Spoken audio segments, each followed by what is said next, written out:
to the Current Conversations podcast. I'm Savannah Hugdahl, our public communication media specialist, and I am hosting today with Bobbi Morgan, the Director of Elections. So thanks for coming on, Bobbi. Thank you for having me, Savannah. I just wanted to start off introducing you to people who might not have met you, because this is an important position, but it's not one where you might meet everybody. So can you tell me, how did you come to be the Director of Elections, and how long have you held that job? Well, I actually came to it right after my birthday 19 years ago. And so I've been doing it ever since. I've moved up. I've been in each position. I started out as an assistant, moved to deputy before I moved to the director of elections. And so I know all pieces, parts of it, and I'm very blessed to know that. I have met a significant amount of people in this community, and I love to serve here because I think Gloucester County voters are very kind and appreciative. And I like how when they do come in the office and I do get to see them, is how they thank my staff. And I always appreciate that because I think that's something that we do need to say. There's a lot of staff members and election officers and electoral board that play a role in making sure the integrity of the elections is maintained. And so I love serving Gloucester County. We do have the best citizens. And I Yeah. especially love the ones who care enough to get involved in our electoral process, to go vote Yes. and to make their voices heard, which I'm sure you do too. Absolutely. And we have over 100 election officers that serve in this capacity. And so we are very grateful to a giving community that's willing to serve. Yes, absolutely. So for this election that's coming up on November 7th, can you Uh-huh. tell me what positions are on the ballot? Like, what are people deciding this time? Yeah, there's a lot on our ballot this year. Lots and lots of choices. I hope I don't bore you as I go through all of these selections. We have Senate, House, Clerk of Court, Commonwealth's Attorney, Sheriff, Commissioner of Revenue, Treasurer. We have Board of Supervisors for Ware, Abington, Gloucester Point, and at-large seats. And we have your school board, Ware, Abington, Gloucester Point, and at-large seats. We also have a special at-large for the school board this year. That's why it's called a general and special elections this year, because of that additional seat. We do also have 2 seats for our soil and water, but for all of the actual candidate names, since there are so many, you can look at them on our sample ballot. That was going to be something I asked too. So where can people find a sample ballot to see what's coming up and what they get to decide between, or who they Yeah, get to decide between? absolutely. That's awesome. I always recommend people going and looking at the sample ballot before they come out to vote so they feel informed, because once they get here, we can't help them. So if you go out to our local Gloucester County elections and voter registration webpage, you'll be able to see those sample ballots. They are posted out there online today. And also, I don't know if you'd like to add them to our Facebook page. You could do that, Savannah. Yeah, I'm definitely going to be posting more election things as we get closer to November 7th. With soil and water, what's going on in that election? Oh, awesome. What we have 2 seats that are always on our ballot, but this year we only have 1 candidate running. So the other candidate that's going to win for that seat will be a write-in candidate. Voters can write in any seat on the ballot, but basically this write-in will be a winner for this seat. And that won't be decided until the day after the election, when the electoral board actually reviews the results at the canvass. But I would like to speak directly to anybody that is doing a write-in campaign to let them know that within 10 days of accepting or spending any money, that you have to file your statement of organization online with the Department of Elections. And you can find their information out on the website under the Department of Elections, and look under the Campaign Finance Division. Are all citizens of Gloucester County voting in the same elections and races? Most of the ballot is the same, but there are board of supervisors and school board that you do vote according to your magisterial district. So that would be unique to that voter's ballot, which all of our 11 ballots are listed. Also, due to redistricting, we do have a split in our House district now. So we are the 68th for all of Gloucester County, except for Gloucester Point, which is our Hayes and Sarahs Creek precinct. They are now in the 69th district. Okay. So there's just most of the ballots the same, except for those small little pieces, parts. And like I said, those sample ballots, each one is on the website, and people can review it in advance and let them know what they specifically are voting for. Marvelous. It's always good to come to the polls with a plan. Yes. I know that we've talked about this a little bit, but just so that people can hear it, when you get to the polls and Mhm. you're looking at the ballot, it doesn't always have party affiliation on that ballot, does it? No, it does not. So actually, per the code, only federal, statewide, or General Assembly offices will list the party affiliation on the ballot in the state of Virginia. But as far as school board specifically questions that we've had, all candidates run as independents. They're not party backed to access the ballot. So just an example would be when a board of supervisor runs, they may receive the party nomination instead, and they don't have to turn in petition pages to access the ballot. That's interesting. So it's something that they can't even be part of a party. Well, as far Or as them being part of a party separate of our office, that is of their own choice, but as far as running as a candidate on the ballot, they are not. They run it as an independent, they receive independent signatures from the public to access the ballot. So it's in the reference to the access the ballot of how it works here. If we listed party candidate information for locals, which we do not because the state of Virginia does not do that for local offices, but if they did, they would be listed as independents because yes, they cannot be party backed. So now as far as what they do outside the office, we don't get in control of that. We just handle as far as party access for the ballot. that's so interesting. And it's something that I wouldn't have known.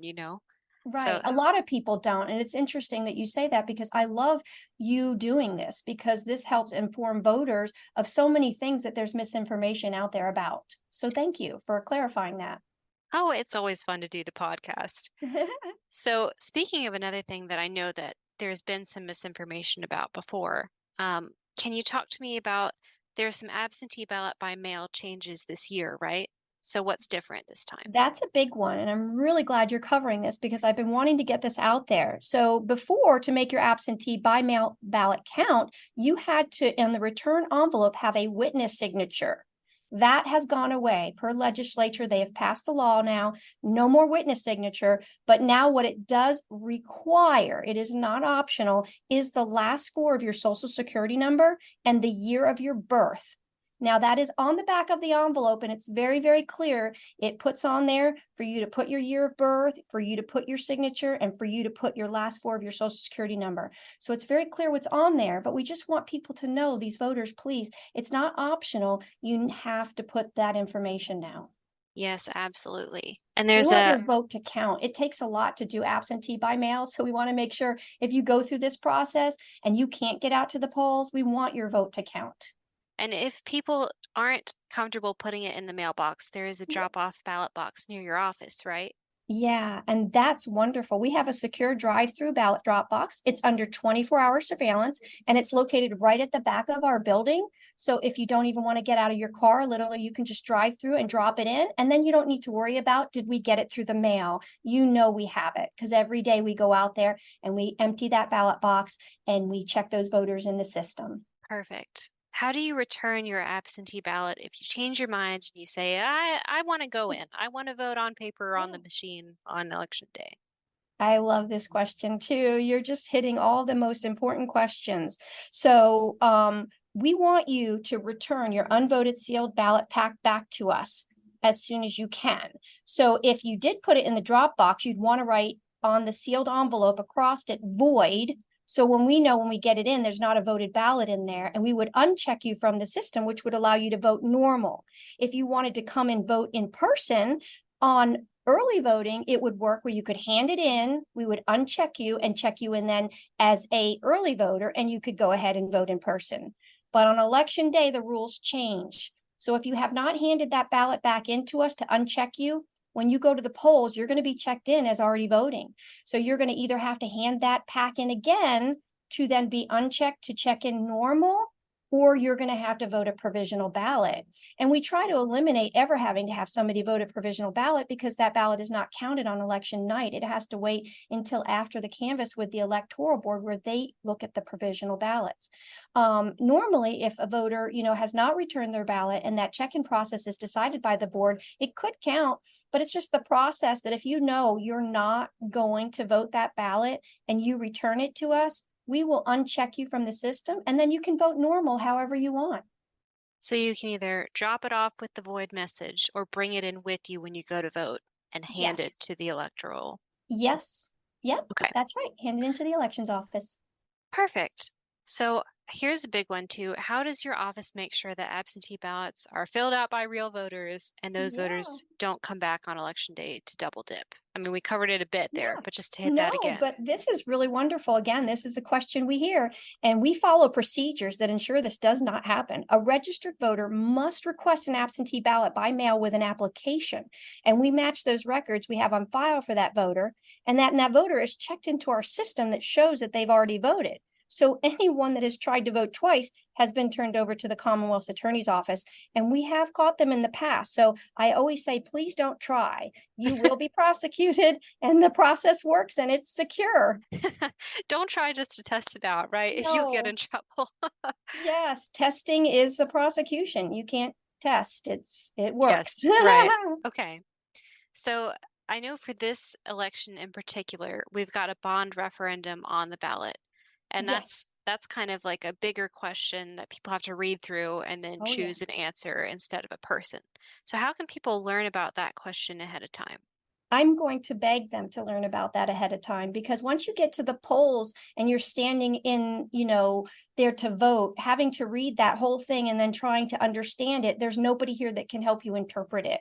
So at that time, what I'm going to ask is that you do go on to our local Gloucester County elections and voter registration webpage and you read that referendum in advance. Now, also when you're reading it, the Gloucester County administration has offered a sheet on that that's an explanation sheet. And basically that explains what it means. And so I'd say read that explanation sheet. And if you still have questions, you can go to one of the town hall meetings, and you can also look to Savannah here, because she's doing a fabulous job of getting information about all the formats and the ways that people can find out what this referendum means and how to interpret it. Yes, and I just want to reiterate something you said there because you guys are not allowed to explain it to people who have come to vote, right? On election No, day. no, we cannot. We Right. cannot, we have to stay nonpartisan and neutral of all things. So we cannot answer any questions in reference to a ballot once a voter is in the polls. So they're even if they're checking in and they're asking us questions. And there's at no point any election officer, whether in our elections office or on the polls on election day, anyone can do that.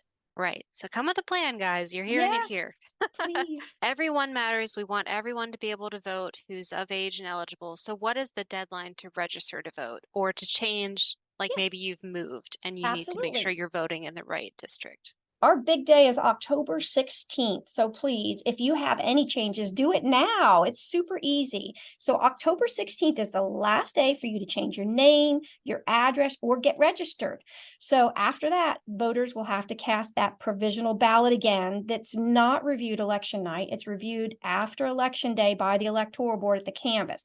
So I always say, if you have any changes, please, it's super easy. You can do it 24/7 at home, in the evening, in your PJs, online, and update your record. That's the best way for me to fill out forms. Yeah. So we've talked about voting in person. We've talked about absentee ballot. Can we hit on early voting a little bit? So can you explain how that works and what people would need to do if they want to take advantage of that kind of voting? Yes, that is another very easy and secure process. All you do is show up at our elections office with your acceptable ID. You'll check in, you'll receive your ballot, and you'll place it in the voting machine. It's the same way you do it on election day. But we're open here Monday through Friday, 8:30 to 4:30. We're also open the last two Saturdays, October 28th and November 4th. And on Saturdays, we are here from 9 to 5. We're at 6467 Main Street, Building 1 of the courthouse buildings. When you turn down Justice Drive, you'll turn left into our parking lot in the back, and you'll see signs that will help you find our ballot box and our office. That's perfect. Are there any other things people really need to research before they show up for election day? I would say sample ballots, this capital improvements bond explanation sheet. If you have questions about candidates, you'll need to do that research, like we said, prior to coming to vote. Although we can't provide you information, you can find that candidate's contact information on the Department of Elections website. If you go under the 2023 local office candidates, they actually list each of their names and numbers, so you can contact your elected officials, and you can watch your local news outlets for continued election related news. I know you've also got a great resource for people who are interested in the election process, and that's your website just Mhm. answers a bunch of questions, right? Oh, yeah. Yes, I always say, please be sure to look at the official Gloucester County website for accurate information before spreading misinformation. We need you, Gloucester County, to, share the truth. Yes, and thank you for being voters, guys. We really appreciate how kind you are to our volunteers, and we appreciate that you make your voice heard because Gloucester County is better when you're involved in the process. Thank you for coming, Bobbi. I really appreciate you taking the time to explain all these things for our voters. Thank you. I really appreciate you. I appreciate the Gloucester County voters who keep coming out. My amazing staff, electoral board, and election officers, please remember when you go out to vote to say thank you to them. They're your neighbors, they're your family and your friends in this community. And they're serving long hours to ensure the elections are run with integrity. And I appreciate each of them. So please come out and say thank you.